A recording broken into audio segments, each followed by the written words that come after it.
যেটা প্রসঙ্গে এসেছে ওটা বলে দিই, এটা রামায়ণ থেকে নিয়ে এসেছে। কোনটা? এ রাখে হরিত মারেকে, মারে হরিত রাখিকে। রামায়ণের কোন জায়গা থেকে এসেছে দেখো। রামচন্দ্র বনবাসে গেছেন, বনবাসে গিয়ে সীতা চুরি হয়েছে। আর চাই না সীতা চুরি হওয়া, রাম আর লক্ষণ বনে বনে ঘুরে বেড়াচ্ছে। এবারে বনে বনে ঘুরতে ঘুরতে হঠাৎ লক্ষণকে বলছে, লক্ষণ আমার বড় পিপাসা পেয়েছে, একটু জল খাওয়াতে পারবি? নিশ্চয়ই। দাদা জল চাইছে, জল দেবো না? লক্ষণ জল আনতে গেছে। আর যাই না লক্ষণ জল আনতে যাওয়া, ঠিক এমন সময় রাম রাজার ছেলে তো, দেখবে রাজার ছেলেরা একটু হেলে বসতে পছন্দ করে, বুঝলেন? হেলে বসে, সোজাসুজি বসে না।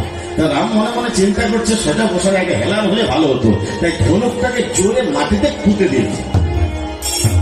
আর ধনুকটা পুঁতে দিয়ে ঠিক এইভাবে হেলান দিয়ে দাঁড়িয়ে আছে, বুঝলেন?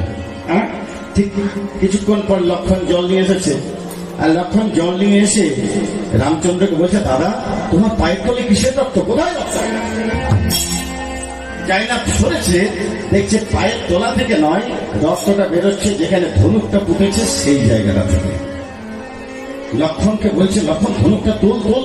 ধনুকটা তুলেছে, দেখছে ধনুকটার নিচে ঠিক এতটা রক্ত লেগে আছে। বলছে, লক্ষণ নিশ্চয়ই ভেতরে কিছু আছে, মাটিটা তুলতো। মাটিটা তুলেছে, যাই না মাটিটা তোলা, দেখছে এত বড় একটা ব্যাঙ, বুঝলেন? এত বড় একটা ব্যাঙ, সে ব্যাঙের পিঠে ধনুকটা লেগেছিল। রামচন্দ্র ব্যাংকটাকে বাঁহাতে নিয়ে ডান হাতে হাত বোলাচ্ছে পিঠে, আর বলছে, ব্যাং এই আমি যে তোর পিঠে মেরেছি, আমার বলবি তো? তুই তো ডাকলে আমি ধনুকটা তুলে নিতাম। তখন ব্যাং বলছে, প্রভু যখন আমাদের অন্য কেউ মারে, যখন আমাদের সাপে ধরে, তখন তোমায় ডাকি, এখন মেরেছো তুমি, ডাকবো কাকে? দেখুন চলে এলো রাখে হরিত মারেকে, মারে হরিত রাখিকে।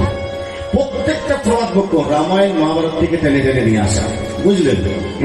তাহলে